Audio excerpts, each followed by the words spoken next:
चलो राधे राधे, जय श्री कृष्ण। आज हम पुण्य और पाप की कथा सुनाएंगे।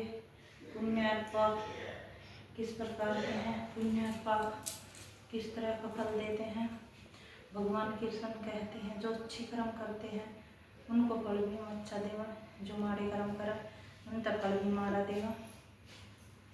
इसलिए अपने अच्छे कर्म करो और अच्छे कर्म करने के साथ में भी परमात्मा की सेवा और अपने बड़ों की सेवा करते हो तो कर्म भी अच्छे हुए। अगर हम कहीं झूठ भी बोल रहे तो उस झूठ की भी करने का फल मारता मिले, वो झूठ की करने का भी फल होना भरना पड़ा। इसलिए कर्म अच्छे करोगे तो फल भी अच्छा मिलेगा। तो एक राजा भोज थे, राजा भोज राजा थे। राजा भोज की तो सभी ने कहानी सुनी हुई है।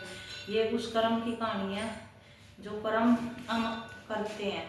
तो राजा भोज थे तो वे दान करे थे। एक बार एक ऋषि आया और ऋषि आया तो उसने सुना था कि राजा भोज दान करे। तो ऋषि बोला कि मेरे तो आज दान के लिए कुछ दे। तो उस समय राजा भोज के दान का समय खत्म हो गया था और अपनी घोड़सवार में चला गया था। घोड़सवार में चला गया तो घोड़सवार में चला गया तो वो ऋषि वहीं गया तो बोला कि मेरे तो कुछ दान दे, मेरे पास तो यहाँ कुछ भी नहीं है, चाहे कुछ हो चाहे ना हो फिर मेरे तो दान जरूर दे।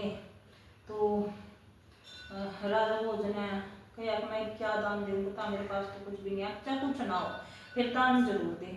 तो राजा भोज ने लीद उठाई और उसमें पल्ले में वो पल्ला में लीद लेकर चला गया। इस बात ने करीबन 3 महीने हो गए। 3 महीने बाद वो शिकार खेलन गया राजा भोज। तो शिकार खेलन गया तो क्यों ना उसी ऋषि के आश्रम में पहुंच गया। वहां देखा लेद के ढेर लग रहे और ऋषि उनके बीच में बैठा हुआ तक कर रहा।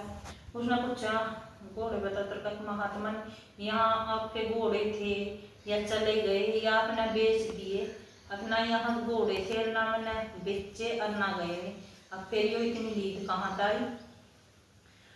अब यार तेरी दी हुई लीद है। उसके तो याद आ गया राजा भोज के तो हाथ पैर जोड़न लग गया, उसकी वो लग गया करण मैंने क्षमा कर दे, मैं मेरी तो बहुत बड़ी गलती होगी, गया गलती नहीं करने का।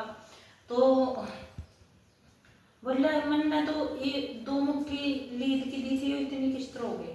अब पाप तो बढ़ा है 10 गुना और पुण्य बढ़ा 1 गुना। ये तेरे पाप की 10,000 इस करके ये 10 गुना हो रही है। तो फिर अब ये किस तरह होगा? यो अब यो इस तरह होगा अगर तेरी बुराई पूरा राज्य करे तो यो तेरे पाप धुलेगे। वो कहने लग गया मेरी बुराई कौन करते हो भाई?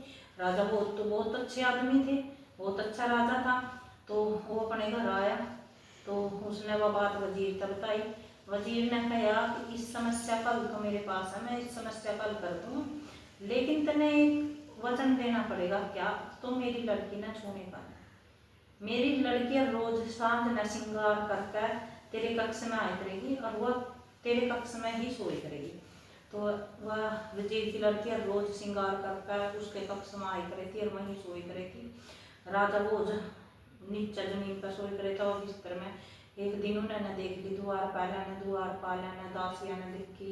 वह बात राम राम तैसा बताई महल में फैल गई, महल तय वह गाँव में फैल गई। सारे गाँव के लोग चर्चा लग गए करना राजा भोज तो इतना धर्मी कर्मी आदमी है, अपनी पत्नी ने छोड़ के वजीर की पत्नी के साथ, वजीर की लड़की के साथ वो कर रहा गमन ये और वो बातें लग गई दुनिया बनाने। तो राजा भोज 5-6 महीने बाद गया तो देखा वहां जाकर वो महात्मा तब कर रहा हुआ, एक मुट्ठी चढ़ो हुआ उसकी वो पड़ी उसकी वहां से घोड़े की लीद। तो उसने कहा महात्मा नहीं यो एक मुट्ठी क्यों रह गई? अब यो एक मुट्ठी तेरे राज्य में एक ऐसा आदमी है जिसने तेरी बुराई नहीं करी। आपको कौन आदमी है जिसने मेरी बुराई नहीं करी? अब वो है गंगू तेली।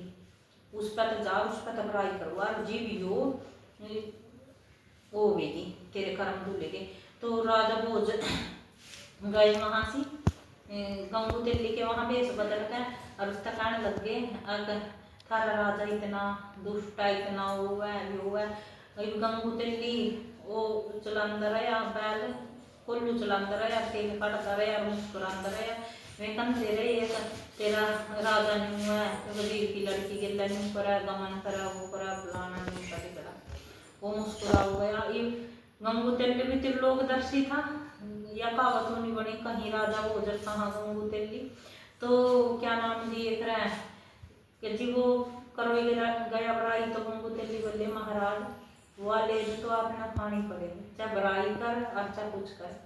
फिर वो महात्मा के वहाँ आया, वो हाथ जोड़ा, पैर जोड़ा, कह रहा मना समा कर, ये क्या होगा गंगू तेले ने तो मेरी बुराई नहीं करी, आपको त्रिलोकदर्शी है, तेरी बुराई में किस तरह कर दे।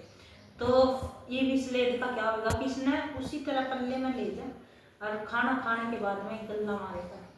तो ये कर्म है, ये कर्म हमने काटने पड़े, कर्म का लेख हमने जरूर काटना पड़ेगा। और ये कर्म ही हमारी ऐसे लेख है। देखो बुराई तो 10 गुना और अच्छाई 1 गुना। तो ऐसा है कि जब तक हम अच्छे कर्म करें तो